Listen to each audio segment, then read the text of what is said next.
Welcome to ఏది నిజం. మనం చూస్తున్నాము ఇరాన్ ఇజ్రాయెల్ వార్గా ప్రారంభమయ్యి యుఎస్ జాయిన్ అయిన తర్వాత అదొక సంయుక్త యుద్ధంగా మారిన పరిస్థితి మనం చూస్తున్నాం. ఇక ఇరాన్ని ఒంటరి చేసి యుఎస్ కానివ్వండి ఇజ్రాయెల్ కానివ్వండి ఈ వార్ని ఈజీగా గెలుస్తామనుకున్నారు. అయితే ఇరాన్ మాత్రం తమదైన శైలిలో తమదైన స్థాయిలో తిప్పికొడుతున్న నేపథ్యంలో ఈ రెండు దేశాల మధ్య ప్రారంభమైన ఈ వార్ మొత్తం ప్రపంచాన్ని ఇవాళ ఇబ్బంది పెడుతోంది అన్నదైతే మనకు అర్థమవుతుంది.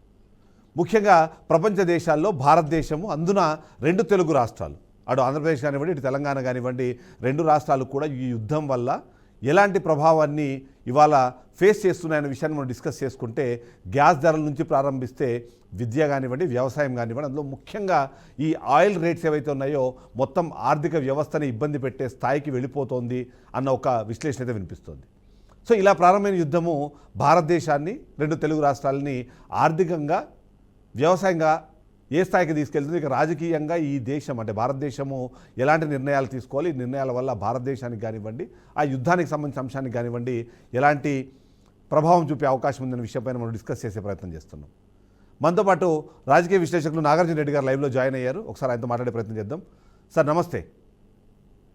నమస్తే. నమస్తే అండి. సార్ మనం చూస్తున్నాం అంటే రెండు దేశాల మధ్య ఒక యుద్ధంగా స్టార్ట్ అయింది. సరే వాళ్ళ కారణాలు వాళ్ళకు ఉండొచ్చు. దాన్ని స్టార్ట్ చేసేటప్పుడు చాలా కన్విన్సింగ్గా చెప్పే ప్రయత్నం చేశారు. ఏది న్యూక్లియర్ వెపన్స్, దాని ద్వారా ప్రపంచానికి ముప్పు అది. సో ఇవాళ అదే కారణంతోనే అదే అంశంగానే ఈ యుద్ధం నడుస్తుందంటారా లేకపోతే కొత్త టర్న్ ఏమైనా తీసుకుందంటారా?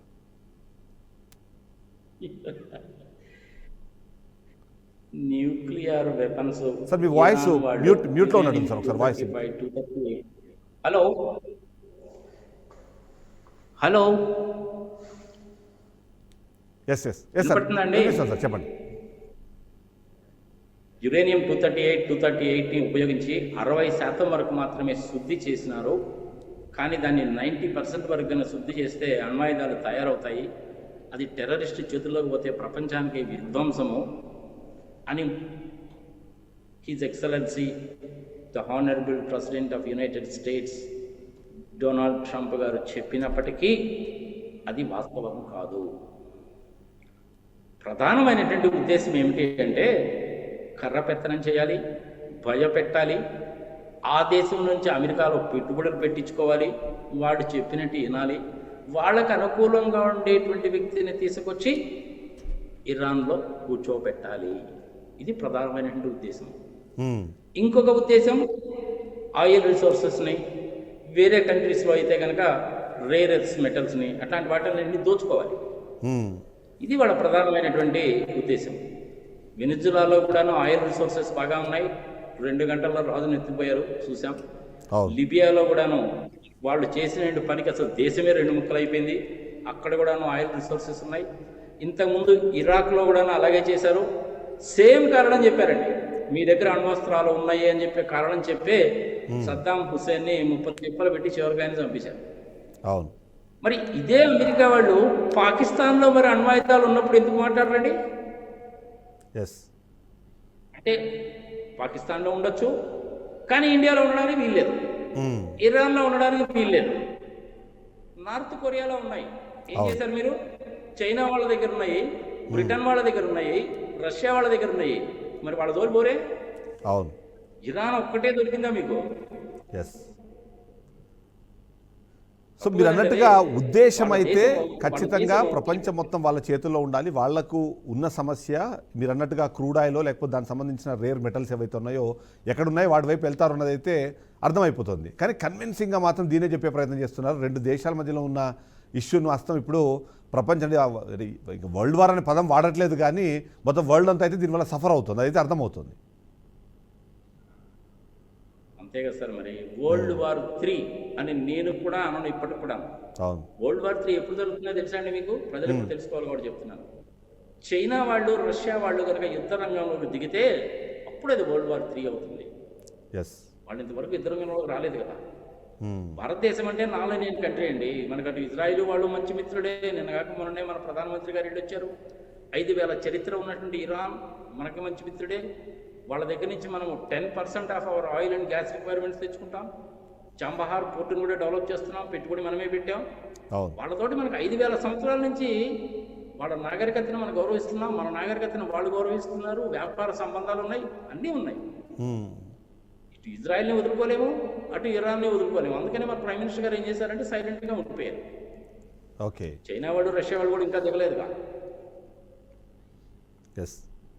అమెరికా వాళ్ళది ఎప్పుడైనా కానీ పాలసీ ఒకటే సార్, మేము చెప్పినట్టే ప్రపంచం అంతా నడుచుకోవాలి, కర్ర పెత్తనం చేస్తాం, ఎస్. యుద్ధాలు జరుగుతుండాలి, ఆయుధాలు తయారు కావాలి, ఆ ఆయుధాలు తయారు చేసేటువంటి పెద్ద పెద్ద అమెరికా కంపెనీలకి లాభాలు రావాలి, వాళ్ళ షేర్స్ అనేటువంటి డౌజోన్స్లో, నాస్డాక్లో పెరగాలి, ఎలక్షన్లు వచ్చినప్పుడు కాస్త వస్తే డబ్బులు ఇస్తారు.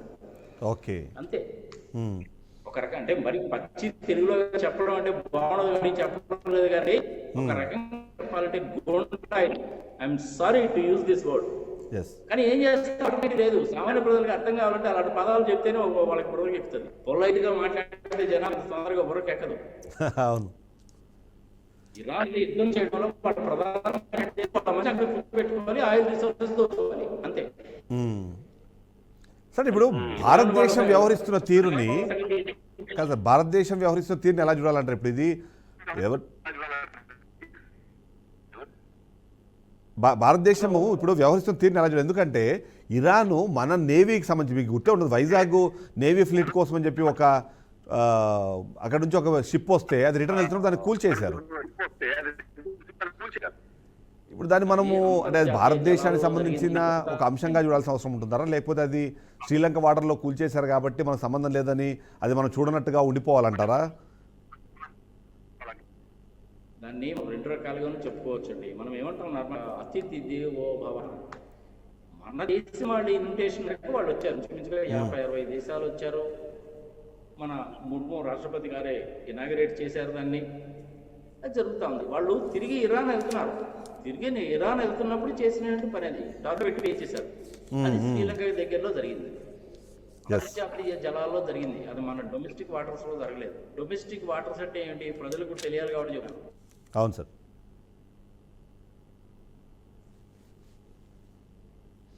రైట్. మనతో పాటు మామిడి గిరిధర్ గారు కూడా జాయిన్ అయ్యారు, రాజకీయ విశ్లేషకులు. తనతో కూడా ఒకసారి మాట్లాడే ప్రయత్నం చేద్దాం. సార్ నమస్తే.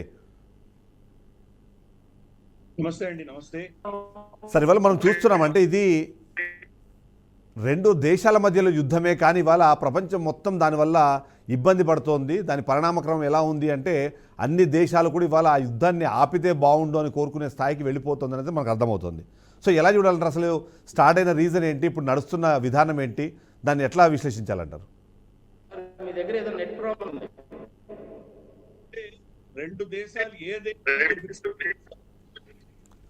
నాగార్జున గారు ఒక నిమిషం. మామిడి గిరిధర్, గుడ్ ఈవినింగ్. నమస్తే అండి. నమస్తే. ఏ రెండు దేశాల మధ్యలో యుద్ధం అందని మీరు అనుకుంటున్నారు? స్టార్ట్ చేద్దాం. Yes please start. నేను యాంకర్ గారు మిమ్మల్ని అడుగుతున్నాను, మీరు అన్నారు కదా రెండు దేశాల మధ్యలో యుద్ధం అన్నారు కదా, ఏ రెండు దేశాల మధ్యలో యుద్ధమో చెప్తున్నా. అంటే ఇజ్రాయెల్ ఇరాన్ అన్నది మనము ఇనిషియల్ గా మనం మాట్లాడుకునేది, కానీ ఆ తర్వాత అది యుఎస్ జాయిన్ అవ్వడము రీజన్స్ అన్ని ఇంకా ఇజ్రాయెల్ ఇరాన్ యుద్ధము, దాంట్లో ఇజ్రాయెల్ అమెరికాని బరిలోకి ఈరోజు కంప్లీట్ గా అమెరికా వర్సెస్ ఇరాన్ చేసేసింది Israel. True, very much true. అందుకని గతంలో ఫస్ట్ టైం జరిగినటువంటి గల్ఫ్ యుద్ధం అమెరికా యుద్ధం కాదు, అది అమెరికా యుద్ధాన్ని ఇజ్రాయెల్ యుద్ధాన్ని అమెరికా యుద్ధంగా వాళ్ళు దాన్ని కన్వర్ట్ చేశారు. సద్దాం హుసేన్ తీయడం కూడా ఇజ్రాయెల్ అజెండా.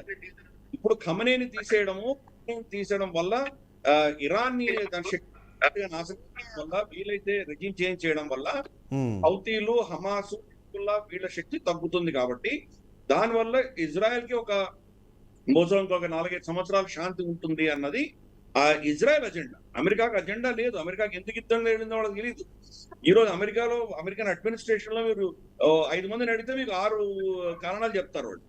సో ఎవరికి సో దీన్ని ఇలా కంప్లీట్ గా దాన్ని మేనేజ్ చేసి దాన్ని ఒక విధమైనటువంటి ఊబిలో దించింది ఇజ్రాయెల్. కాబట్టి ఎప్పుడు ఆపాలి, ఎలా ఆపాలి, ఎందుకు ఆపాలి, ఆపితే పరిణామాలు ఎలా ఉంటాయి, ఇవి ఏమీ వాళ్ళకి తెలియట్లేదు. నిన్న ఎప్పుడైతే ఒక చమురు ధర 120 టచ్ అయిందో ఆ ప్రపంచం అంతా గోల్ పెట్టడం మొదలు పెట్టేసరికి Hmm. డొనాల్డ్ ట్రంప్ సడన్ గా వచ్చి ప్రెస్ కాన్ఫరెన్స్ పెట్టి నేను యుద్ధం ఆపేయాలనుకుంటున్నాను, అయిపోయింది, మా టార్గెట్స్ అన్ని అయిపోయాయని చెప్పేసరికి కొంత అవి కూల్ డౌన్ అయినాయి. ఇప్పుడు 85, 88 ఆ రేంజ్ లో ఉంది ఇప్పుడు ప్రస్తుతానికి ఆయిల్. అవును సో అవును కానీ ఈ రోజు డొనాల్డ్ ట్రంప్ కి ఎలా ఈ యుద్ధాన్ని ఆపాలి తెలియట్లేదు.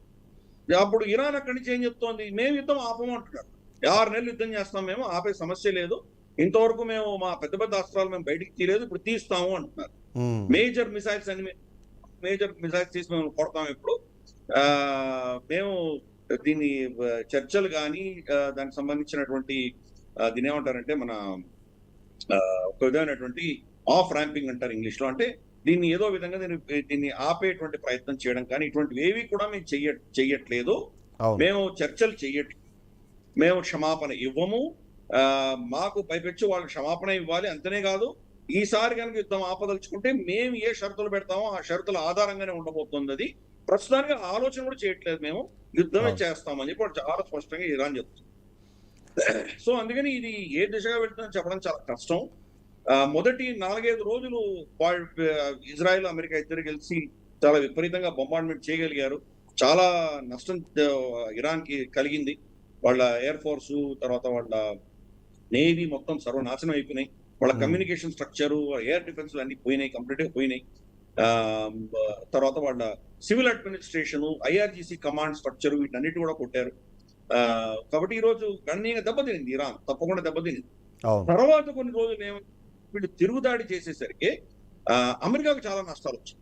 వీళ్ళ థర్డ్ ఎయిర్ డిఫెన్స్ సిస్టమ్ కావచ్చు, లేదా మనకు వీళ్ళ 5,000 కిలోమీటర్ల దూరం దాకా చూడగలిగినటువంటి రడార్లు ఖతార్ లో, బహ్రెయిన్ లో ఇవన్నీ కూడా దెబ్బతిన్నాయి.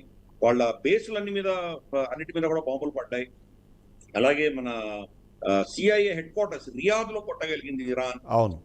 ఇజ్రాయెల్ మీద బాంబార్డ్మెంట్ జరుగుతోంది, కానీ ఇజ్రాయెల్ ఈసారి ఏం చేసిందంటే సెన్సార్ చేసేసింది. ఇజ్రాయెల్ లో జరుగుతున్నటువంటి ఇష్టం బయటకు తెలియకుండా వాళ్ళు దాన్ని కంప్లీట్ గా సెన్సార్ చేశారు. అందుకని ఇలాంటి రిటాలియేషన్ అయితే అంటే ఎవరు ఎక్స్పెక్ట్ చేయలేదు కదండి, ఎందుకంటే ఇరాన్ ఈసారి రిటాలియేట్ చేస్తుంది. అండ్ స్పెసిఫిక్ ఏంటంటే ఇనిషియల్గా అమెరికన్ బేస్ల మీద మాత్రమే టార్గెట్ చేస్తున్నారు అనుకున్నారు, కానీ బట్ వాళ్ళందరినీ బెదిరించేశారు, అందరినీ భయపెట్టే ప్రయత్నం అయితే చేశారు అనిపిస్తుంది. మీరేమంటారు? కరెక్ట్, అది యుద్ధంలో టాక్టిక్. అది మీరు అమెరికాని ఎందుకు మీరు హోస్ట్ చేస్తున్నారు? మీరు అమెరికాను హోస్ట్ చేసి మా ఊర్లలో వచ్చి మా ప్రజల మధ్యలో మా బిల్డింగ్స్ అన్ని, మా ప్రెసిడెన్షియల్ ప్యాలెస్ దగ్గర నుంచి అన్ని మీరు కొడుతుంటే నేను ఎందుకు ఊరుకుంటాను? నేను అమెరికాని మాత్రమే నేను ఎందుకు టార్గెట్ చేస్తాను? అమెరికా ఇక్కడ ఎందుకు వచ్చింది? అసలు మీరు పిలవబట్టే కదా వచ్చింది. అది మీరు పిలవకుండా ఉంటే ఇక్కడ వచ్చి అమెరికా. కాబట్టి మిమ్మల్ని కూడా మా కష్టం ఏంటో మీరు కూడా చూడండి అని చెప్పి వీళ్ళు కూడా కొట్టడం మొదలు పెట్టారు. సో అది 2-3 రోజులు కొట్టారు, తర్వాత వీళ్ళు కొట్టట్లేదు. కానీ ఏంటంటే వాళ్ళకి ఒక థ్రెట్ అనేది పెడుతున్నారు. ఇది ఎస్కలేట్ చేస్తే కనుక నష్టపోయేది మీరే, చూడండి ఏం చేయగలము మేము. ఈ రోజు దుబాయ్ అన్న స్టోరీ మొత్తం నాశనం అయిపోయింది కదా. దుబాయ్ అంతా బిలియనర్స్ వచ్చి ఉంటుండేవాళ్ళు, హాయిగా శాంతిగా ఉంది ఇక్కడ, చాలా సేఫ్ సిటీ, చాలా అద్భుతమైనటువంటి సిటీ, అడ్మినిస్ట్రేషన్ చాలా అద్భుతంగా ఉంటుంది, సర్వీసెస్ అన్ని కూడా చాలా బాగా ఉంటాయి, వసతులన్నీ చాలా బాగా ఉంటాయి, దేనికి మనం కొరత లేదు అన్నటువంటి ఒక నేరేటివ్ ఏదైతే ఉందో, ట్యాక్సులు లేవు. కాబట్టి ఈ నేరేటివ్ అంతా ఈరోజు దెబ్బతింది కదా. సరే అన్ని బాగానే ఉన్నాయి, కానీ పట్టుకుంటానని నాకు క్లియర్ అప్పుడు ఎందుకుంటాను అక్కడ? బుర్జల్ ఖలీఫా మీద దాడి చేశాడు, తర్వాత లక్ష్మీ మిట్టల్ లాంటి వాళ్ళు బిలియనర్స్ అక్కడ ఎందుకుంటారు? అక్కడ యుద్ధం ఎప్పుడైనా రావచ్చు, నా మీద ఎప్పుడైనా మిజైల్ పడొచ్చు, నా మీద డ్రోన్ పడొచ్చు అన్నప్పుడు నేను ఎందుకుంటాను అక్కడ? కాబట్టి అది సిగ్నిఫికెంట్ గా వాళ్ళు కొట్టారు. రెండోది చాలా కీలకమైంది ఏంటంటే, ఇప్పుడు తెలియదు కానీ మనకు యుద్ధం అయిపోయిన తర్వాత జరిగిన పరిణామాలకి ఈ రోజు పెద్ద ప్రశ్న అక్కడున్న దేశాలందరికీ కూడా వాళ్ళ మనసులో ప్రశ్న పెట్టింది ఇరాన్. అదేంటంటే, వాళ్ళ యుద్ధ స్థావరాలను, వాళ్ళ ఎంబసీలను, వాళ్ళ సిఐఏ హెడ్ క్వార్టర్లను కూడా కాపాడుకోలేనటువంటి అమెరికా మిమ్మల్ని కాపాడుతుంది. మిమ్మల్ని కాపాడడానికి వీళ్ళు ఇక్కడ స్థావరాలు పెట్టుకున్నారు కదా. కాబట్టి మిమ్మల్ని వాళ్ళే కాపాడుకోలేదు, మిమ్మల్ని కాపాడుతుంది అనే ఒక మెసేజ్ వెళ్ళిపోయింది. కాబట్టి ఇప్పుడు గల్ఫ్ దేశాలన్నీ కూడా ఇప్పుడు ఏం చేయలేదు, చాలా కోపంగా ఉన్నారు అమెరికా మీద. వాళ్ళు రక్షించుకోవడానికి యాంటీ ఎయిర్ డిఫెన్స్ మిసైల్స్ అడుగుతుంటే కానీ ఇవ్వట్లేదు అమెరికా. వాళ్ళు చాలా క్లియర్ గా చెప్పారు, ఇది ఇజ్రాయెల్ ప్రొటెక్ట్ చేయడానికి మీరు అన్ని ఇస్తున్నారు, కానీ మమ్మల్ని రక్షించుకోవడానికి మీరు మాకు ఇవ్వట్లేదు అన్నటువంటి ఒక నేరేటివ్ వాళ్ళు చెప్పారు. దీనికి తోడు ఇప్పుడు రష్యా కానివ్వండి, చైనా కానివ్వండి మేము కూడా ఎంటర్ అయ్యే అవకాశం ఉంది, లేకపోతే వాడికి సపోర్ట్ చేస్తామని జస్ట్ ఇండైరెక్ట్ హింట్ ఇస్తేనే ఒక రకంగా ఉంటే, మరోవైపు ఏమో కిమ్ ఏమో నార్త్ కొరియా మా వాళ్ళు ఒక్కరు చనిపోయినా సరే నేను దిగుతాను యుద్ధంలోకి అనే దానిలో ఆ టైప్ ఆఫ్ యాటిట్యూడ్లో ఉన్నారన్నది నిజంగానే ప్రపంచాన్ని మొత్తాన్ని కలవరపరుస్తుంది అనేది మనం ఖచ్చితంగా ఇక్కడ యాక్సెప్ట్ చేయాలంటారు. అంటే యుద్ధంలో దిగలేరు, రష్యా కానీ చైనా కానీ యుద్ధంలో దిగేటువంటి పరిస్థితి లేదు. బయట వాళ్ళు కానీ ఆల్రెడీ వాళ్ళు పరోక్షంగా ఇరాన్ కి సహాయం చేస్తున్నారు. ఈ రోజు రష్యన్ చైనీస్ శాటిలైట్స్ వాళ్ళకి టార్గెట్స్ ఇస్తున్నాయి. అమెరికన్ స్థావరాలు ఎక్కడ ఉన్నాయి, దాని నావిగేషన్ ఎలా కొట్టాలి, టార్గెట్స్ ఎక్కడ సెట్ చేయాలి, వీళ్ళ షిప్పులు ఎక్కడ ఉన్నాయి, వీళ్ళ రెడార్ స్టేషన్స్ ఎక్కడ ఉన్నాయి, వీళ్ళ సిఐ హెడ్ క్వార్టర్స్ ఎక్కడ ఉంది, వీళ్ళ వాటర్ డిసాలినేషన్ ప్లాంట్ ఎక్కడ ఉంది, వీళ్ళ నేవల్ బేస్లు ఎక్కడ ఉన్నాయి, ఈ మొత్తం ఇమేజరీ లైవ్ స్ట్రీమింగ్ వాళ్ళకి ఇస్తున్నారు. అదే ఆ కోఆర్డినేట్స్ తోటి వీళ్ళు ఫైర్ చేస్తున్నటువంటి మిసైల్స్ కానీ, వీళ్ళు ఫైర్ చేస్తున్నటువంటి షహీద్ డ్రోన్స్ కానీ, వాటిల్లో చైనీస్ బైడూను లేదా మనకు రష్యన్ గ్లాస్నాస్ట్ కానీ వీళ్ళిద్దరి యొక్క కోఆర్డినేట్స్ ఆధారంగానే ఈ రోజు ఇరాన్ యుద్ధం చేయగలుగుతుంది. ఓకే, సో టెక్నికల్ సపోర్ట్ ఇస్తుంది. ఫర్ ఇన్స్టెన్స్ యుక్రెయిన్ లో చెప్తుంది కదా, యుక్రెయిన్ లో అమెరికా ప్రత్యక్షంగా యుద్ధం చేయట్లేదు, పరోక్షంగా సపోర్ట్ చేస్తుంది. ఏం చేస్తున్నారు, వెనక నుంచి సిగ్నల్ ఇస్తున్నారు, వెనక నుంచి వాళ్లకు